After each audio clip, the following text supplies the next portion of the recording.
Get to introduce this next speaker, which I actually asked him. You'll see his bio. You can scan on the program. So I asked him how to pronounce his name, and because I was going to call him Ted Mertyris, but he's not going to kill you with his speech. He promises he won't do that. But it's Ted Mertyris. There you go. And you can find his full bio in the program.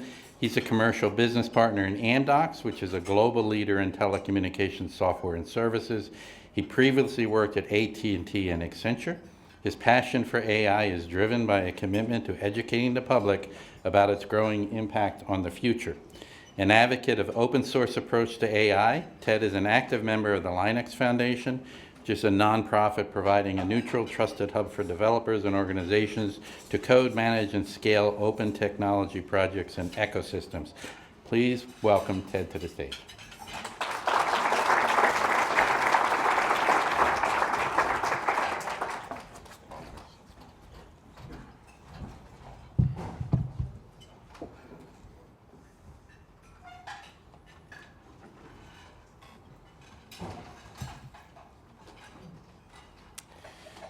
Good morning, members of the Princeton Mercer Regional Chamber and guests.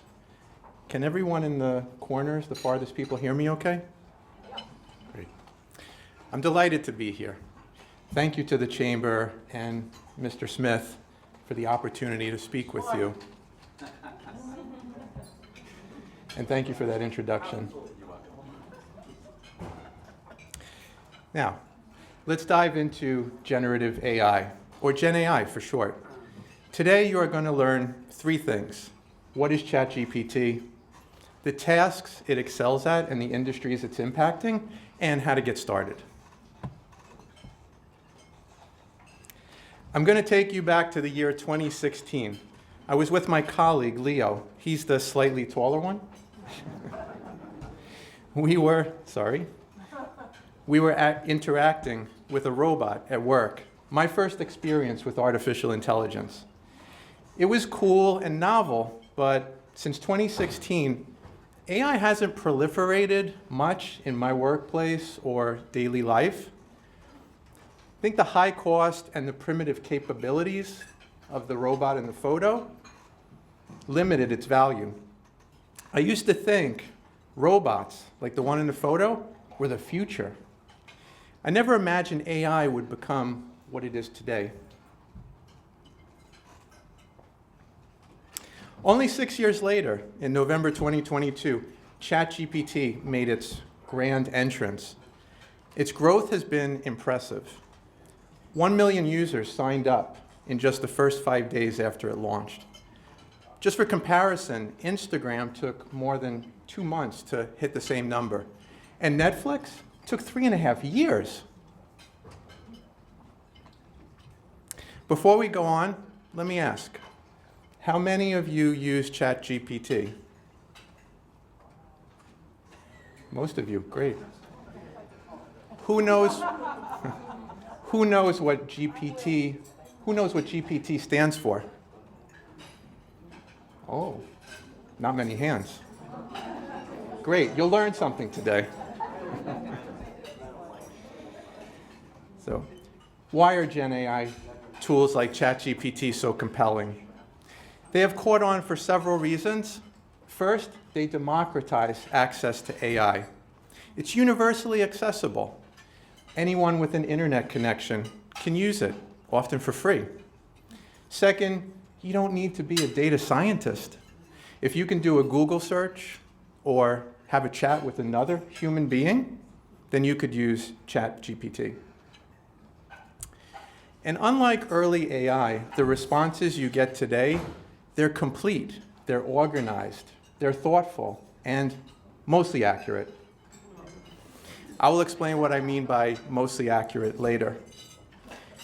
Experts agree that tools like ChatGPT pass the Turing test, meaning they're indistinguishable from a human in conversation. This is a huge technological leap. Let us dive deeper. What is ChatGPT? First, for those members of the audience who are a bit more savvy, we'll take a technical definition and put that on the table. ChatGPT is a language model developed by OpenAI based on the GPT 3.5 architecture, designed to generate human-like text and engage in natural language conversations. Now, here's a more useful description for the novices and the rest of us. ChatGPT, it's a robot trained on vast amounts of data. Think of C-3PO from Star Wars. We are talking about huge amounts of public internet data and licensed data like books, articles, and industry-specific data. This vast knowledge and extensive training help ChatGPT do three key things. First, understand a user's questions or requests. Second, generate a human-like response. And third, engage in human-like conversation. And it does it in a manner that mimics the natural flow of human conversation, making interaction with it more intuitive and user-friendly. Now, this is unlike a Google search, right, which returns a list of websites that may or may not provide you with exactly what you're looking for. Also, ChatGPT, it remembers and it responds to the full conversation, not just the last thing you asked it about. I prefer live examples. So why don't we do a quick demo with ChatGPT and see what it can do? Let's start with an easy question. What is the Turing test? Oops. Let's try that again.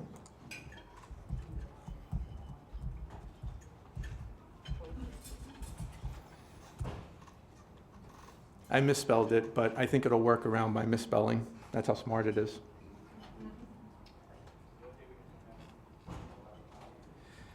So you'll see here, it gave us quite a lengthy, verbose answer, which is probably great, but you know what? That's not what I wanted. So let's actually write this. Let's tell ChatGPT to regenerate.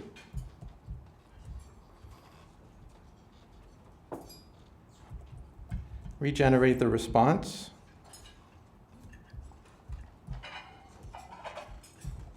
In no more than 2 sentences.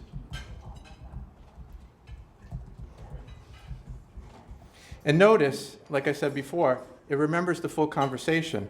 I'm not asking it the question again. So I'll read this.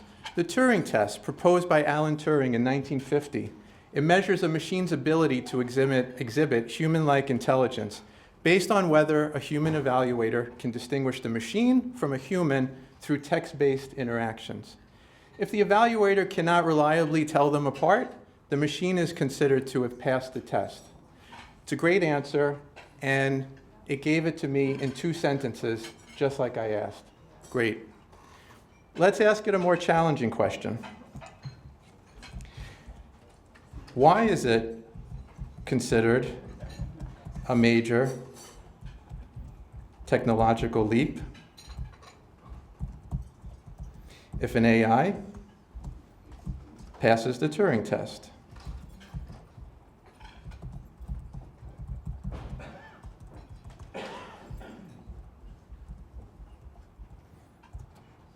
Let's see what it comes up with.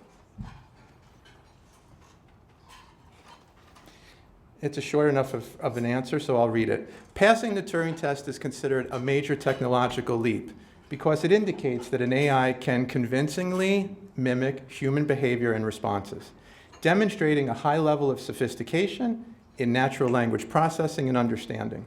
This achievement would mark significant progress in creating machines capable of human-like interaction and reasoning. Great. Let's ask another short one. What does GPT stand for? I'm sure everyone's dying to know.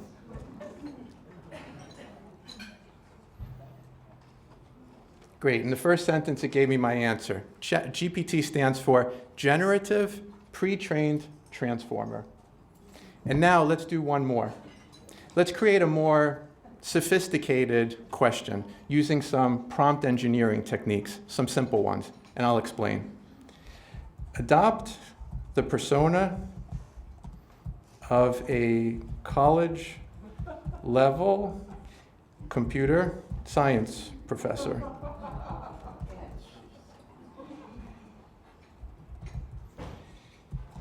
Clearly and concisely,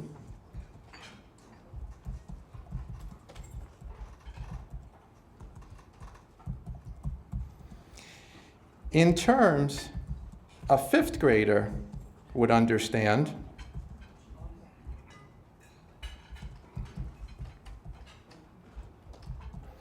What is GPT? Let's see.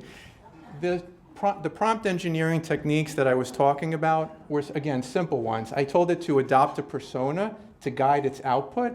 I told it clearly and concisely. I don't want a long, verbose answer. And third, I told it to explain it to me like a fifth grader. I don't want a technical, jargony explanation that a college grad might provide. So let's see what it said.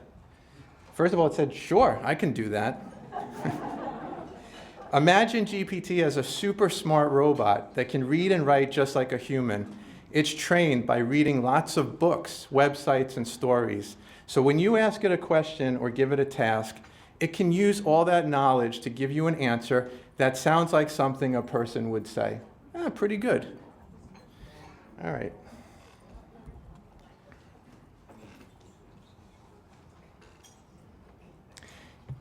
We're going to do another live demo like that a little bit later.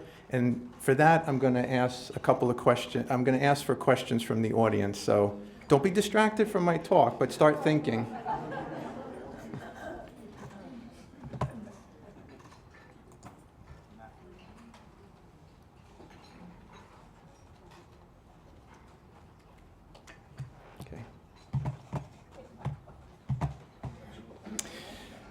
So OpenAI's launch of ChatGPT on November 30th, 2022, it was groundbreaking, and it remains the leading AI tool according to most surveys. Major tech companies like Alphabet and Meta and Amazon, they're all competing too, along with many startups. Some of them are listed up there. Microsoft was an early investor in OpenAI and has incorporated their technology into its Copilot tool. And as of April, 60% of Fortune 500 companies are already using it and paying additional fees to Microsoft. Good for Microsoft.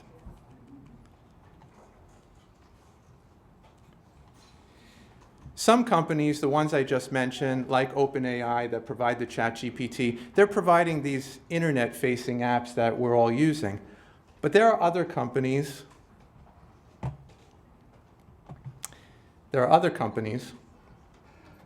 that supply critical behind-the-scenes tools like data processing, machine learning, cloud infrastructure, to name a few. NVIDIA is an interesting story. It's known for its graphics processing units, or GPUs. It reached a market cap of $3 trillion in June 19, 2024, becoming, for a short while, the most valuable company in the world on the back of Gen AI. Now, let's take another little break, and we'll play with Microsoft Copilot.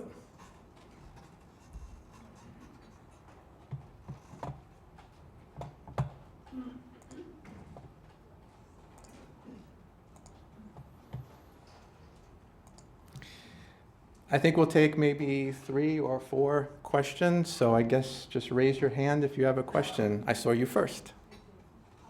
Tell us why AI is good for society when it consumes a lot of power during a climate crisis.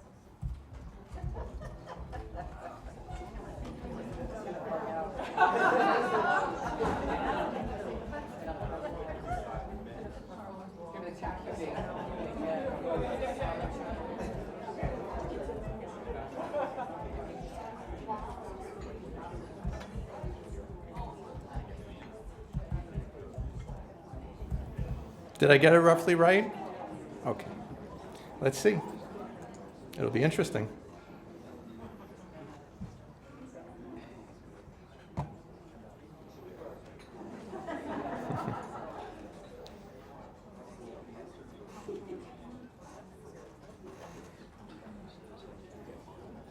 It's a little slow. You really have it thinking with that question.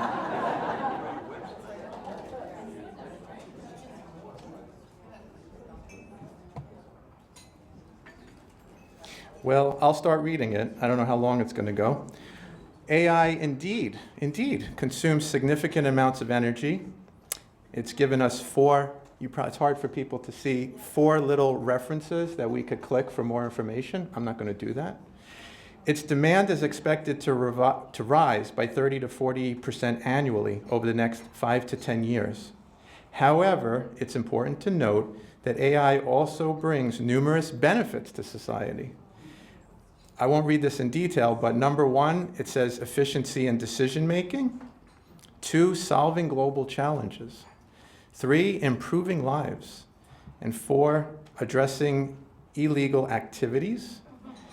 While it's crucial to address the energy consumption of AI, it's also important to recognize its potential benefits. The challenge lies in finding a balance between leveraging AI's capabilities and managing its energy consumption. This includes efforts to design more energy-efficient AI models and systems, and the exploration of sustainable energy sources. The goal is to ensure that the benefits of AI can be harnessed in a way that is sustainable and beneficial for all of society. Okay. It gave itself a good promotion. Another question way back there. Yeah, you. Hi. I use different tools. I use ChatGPT, I use Canva, I use Luna, which is an app for Instagram. I'm in the business of pretty things, so we're posting, and I started using ChatGPT to help us actually come up with captions and to help us describe things, because sometimes I'm just blank for captions that are engaging, and it's really spitting out some good stuff. My question to you is, I'm trying to understand how the difference between, for example, Canva has what's called, I think, magic words, and I think you just referenced another one. There's obviously ChatGPT. I'm trying to understand how they all overlap. Is there these different softwares like Canva, Unity apps? How is it all integrated? Is it all ChatGPT, or should I be using ChatGPT as my main source where I'm getting the data, or is each one different and coming from a different standpoint, and how it's, again, I'm trying to understand how it's integrated and the differences between those different apps and ChatGPT. So let's hold that question for the Q&A portion after the talk. Right now, I think we just wanted to grab some questions that we could ask ChatGPT. But I'm going to come back to that. Sorry. So do you have one, or should I? Can you ask ChatGPT? Yes.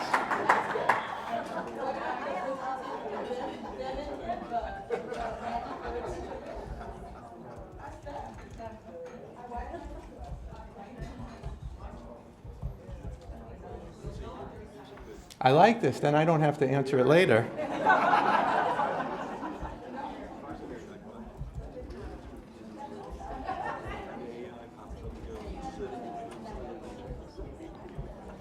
You mentioned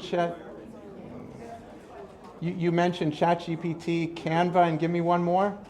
There's an app, there's the same system in Unum. Unum is an app. UNA? UNUM. Okay. Unum. UNUM. Okay. What is the major difference among ChatGPT, Canva, and Unum? It's a pretty broad question. Let's see what it says.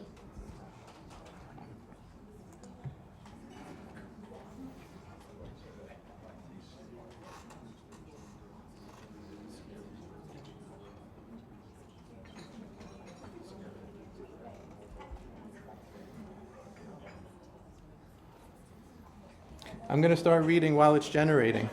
It's got an answer. Not surprising. So they're all powerful tools, but they serve different purposes. ChatGPT. It's an AI-powered chatbot that can generate various types of content, such as poems, stories, code, essays, songs, celebrity parodies, and more. It uses a natural language processing model to generate text content based on your input. Okay, that's what ChatGPT does. Canva. It's an online graphic design platform that offers thousands of templates, images, fonts, and icons for any project. Canva allows you to create professional-looking designs without any design skills. Okay, that's helpful. I don't have any design skills. And the last one, Unum. This is interesting. It said, unfortunately, I couldn't find specific information about Unum in the search results. So I think the question to ask ChatGPT is not so much the differences between those three entities, but rather they each have an AI component, and how do they relate to ChatGPT? Does that make sense? Yeah, let's see if I can. One more robust, if they all have some kind of ChatGPT I subsidiaries, I don't know if they're all the same or pulling from ChatGPT. I think I understand what you're saying. Let me see if I could phrase a question that captures that. It's a good question. Do ChatGPT, Canva, and Unum use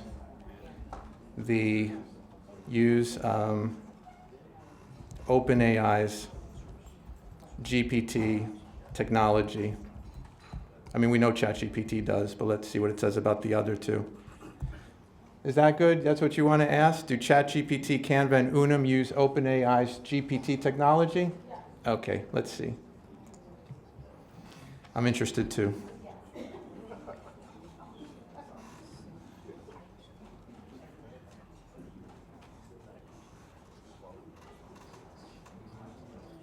Okay.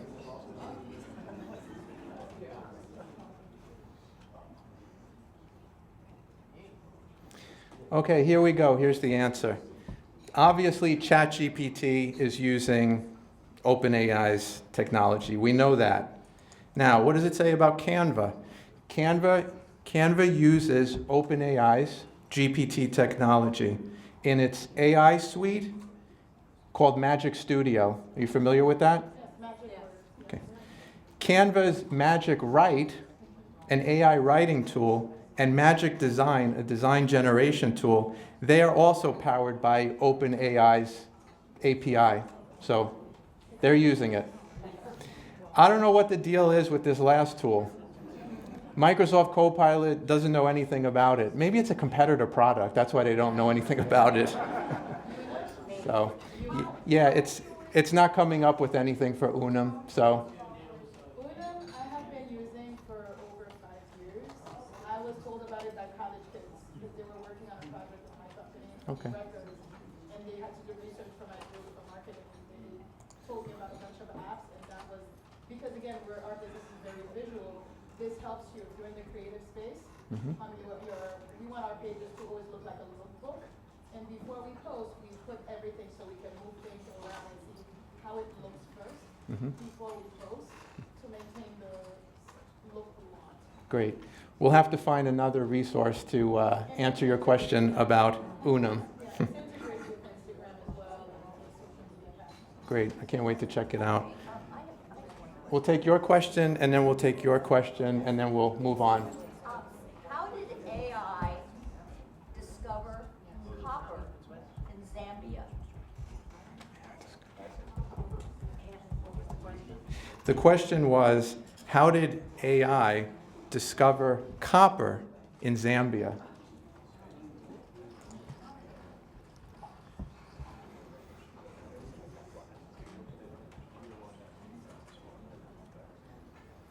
The discovery of copper in Zambia was made by Cobalt Metals, a mining startup backed by Bill Gates, which uses artificial intelligence to explore for materials key to the green energy transition.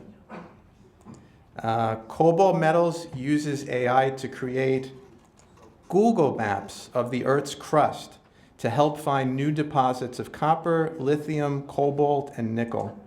The company has been drilling at its Zambian permit for a little over a year. The discovery at the Mingamba project in Zambia is considered extraordinary and surpasses existing operations in top producer Chile by copper grade. The mine has the potential to become one of the largest in the world, producing well over 500,000 to 600,000 metric tons when it's fully operational. The discovery has significant implications for Zambia, potentially nearly doubling the nation's total copper production. One more question. How can AI help discover the cause of cancer?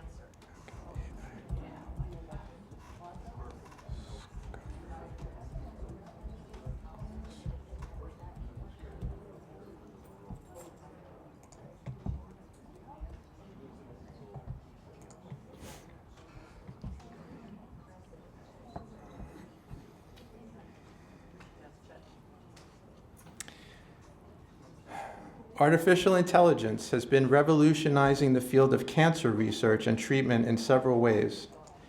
Number one, hypothesis-driven AI. Mayo Clinic researchers have invented a new class of AI algorithms called hypothesis-driven AI. This AI integrates existing scientific knowledge into its learning algorithm, enabling researchers to determine which components contribute to model performance and enhance interpretability. Okay. 2, cancer detection and classification. AI is used in the detection and classification of cancer, molecular characterization of tumors and their microenvironment. Drug discovery and repurposing. AI is being used to develop new treatments for cancer through novel approaches to drug discovery and design, drug repurposing, and predicting patient responses to treatment. AI models have been used to predict potential cancer drug targets in liver cancer and breast cancer. Treatment outcome prediction. AI can predict and explain how patients will respond to treatments, such as immunotherapies. And 5, cancer surveillance. AI can aid in improving cancer surveillance when analyzing patient and cancer statistics. These applications of AI are reshaping cancer research and personalized clinical care, enhancing diagnosis, personalizing treatment, and discovering novel anti-cancer drugs. Thank you very much for asking those questions. Those were really great. I would never have asked those myself.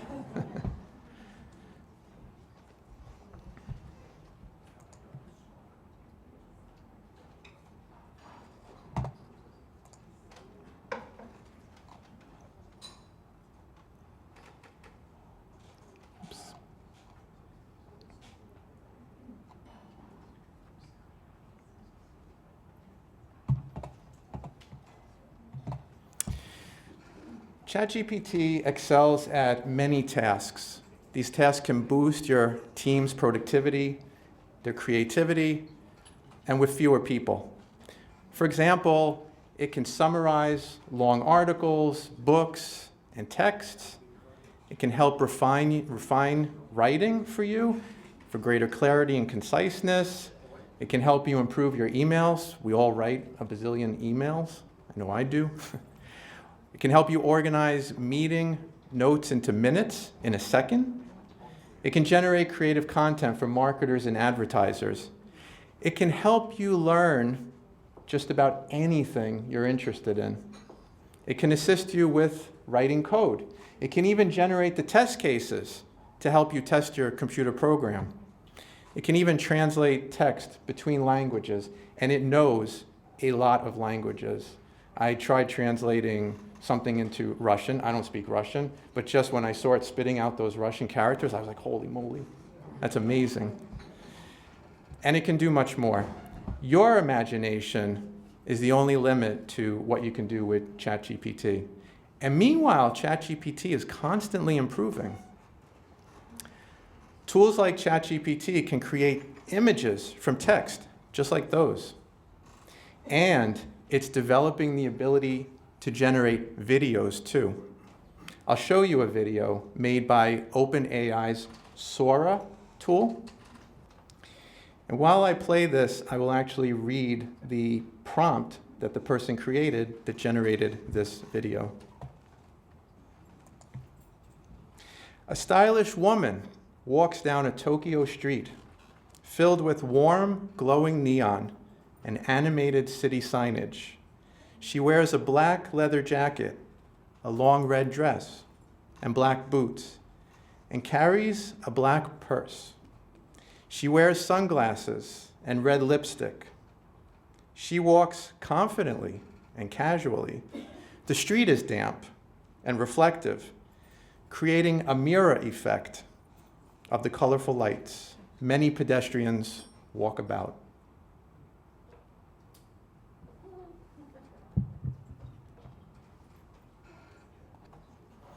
What do you think? Pretty amazing. Not anyone's. It's AI generated, so it shouldn't be anybody in particular.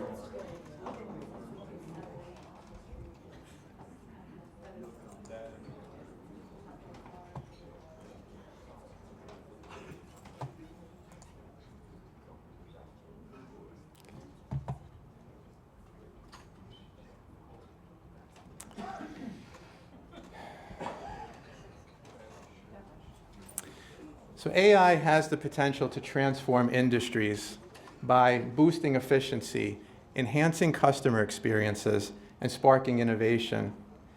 Future advancements in Gen AI will continue driving these changes and creating new opportunities. This slide is intentionally busy. You can read it later, but it shows how Gen AI can impact many diverse industries. I'll highlight a few. In financial services, AI is enabling robo-advisors to democratize and personalize banking and investment advice.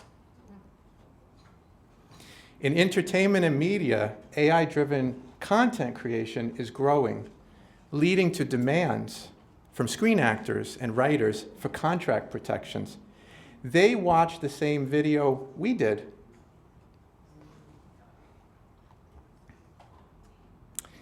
In entertainment and media, in education, platforms like Khan Academy are offering AI tutors, enabling teachers to provide students with material tailored to their reading level.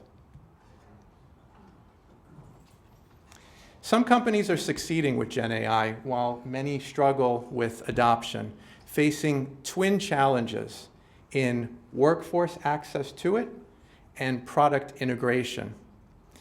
My company, for example, initially allowed employee access to ChatGPT.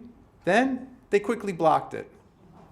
Then they quickly allowed it again, but this time with a big warning about security and legal risks. Finally, a few weeks later, they introduced Microsoft Copilot with its enterprise-grade security protections. Other companies may be slower to adopt and adapt. For example, in the financial services industry, the security of financial data is crucial. For companies that have figured out how to harness Gen AI, they can potentially profit by offering consulting services to those struggling with adoption. Now, while Gen AI technology is super exciting, it comes with a lot of challenges. For instance, sometimes Gen AI can hallucinate or make things up, so its accuracy isn't perfect. That is what I meant earlier when I stated that Gen AI's responses are mostly accurate. At a high level, all ChatGPT is doing is guessing the next word based on your input. It happens to be really good at it, but not perfect. That is why it is important to employ your critical thinking and fact-check all purported facts. There are also security risks like the potential disclosure of sensitive information. Samsung banned ChatGPT after an employee leaked proprietary software code. Additional concerns include the generation of harmful content. Think deep fakes. You've probably seen one or two or heard about it. Graphic materials, hate speech. Jailbreaking is when a hacker removes the restrictions set by the creator of the software in order to unlock unauthorized features or access data that they shouldn't be able to. There are copyright and licensing issues. Some companies, like the New York Times, have taken legal action against AI companies. Others, like the Associated Press, have opted for partnerships and licensing deals. There are corporate policy challenges.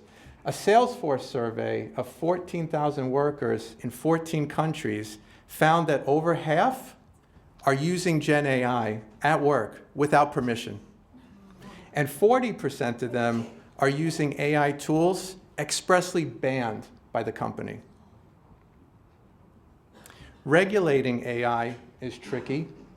Too much regulation can stifle innovation, while too little permits unethical development. Organizations, governments, and individuals can all take steps to lower risks. One key strategy is using open source to address AI challenges. As Mr. Smith said before, I'm part of the Linux Foundation AI and Data Group.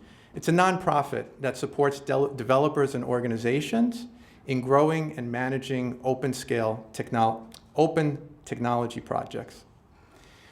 Open source is a crucial yet often overlooked concept. It allows anyone to see, modify, and share AI code and data freely. Open source promotes innovation, transparency, and accountability. Think of open source like a glass door compared to a think of open source like a glass window compared to a closed door. Everyone can see inside, identify flaws, and suggest improvements. Institutions need to be open source too. Recently, Princeton University and the state of New Jersey held an AI conference, initially promoted as an inclusive event to discuss key AI issues. Ultimately, it ended up being invite only. Boo. Excluding the public. I found the decision disappointing. Building public trust in AI is essential as its influence grows. And recent polls show a decline in trust globally, leading people to seek scientist guidance in AI safety. This gives the academic community a chance to lead.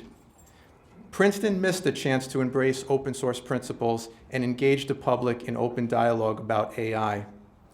Institutions can democratize AI access and expand trust by embracing open source. Imagine a world where AI is not a mystery behind closed doors, but a tool everyone can understand and shape for a better future. Lastly, I want to clarify the difference between general AI and generative AI, which is what we've been talking about, as they are often confused. General AI is the ultimate goal of computer science. Experts disagree on the precise definition, but they agree on a few key points. First, general AI surpasses human intelligence and isn't just another technology. It will be humanity's final invention. Its decisions are unpredictable, and it may be uncontrollable. Are you thinking, that sounds scary? It is a little scary, to be honest. But remember, AI is not a complete substitute for human intelligence, but it can enhance and supplement human thought for more solutions to business, scientific, and community challenges. If you want to get started, it's easy. When you get home today, create a free account at chat.openai.com. Try the examples we did or your own. be creative. There are 2 websites in the handout with tips on writing good questions. Start experimenting. You can't break anything. Email me your experiences. I'd love to hear your feedback. I might even use it in my next presentation. Thank you very much for listening.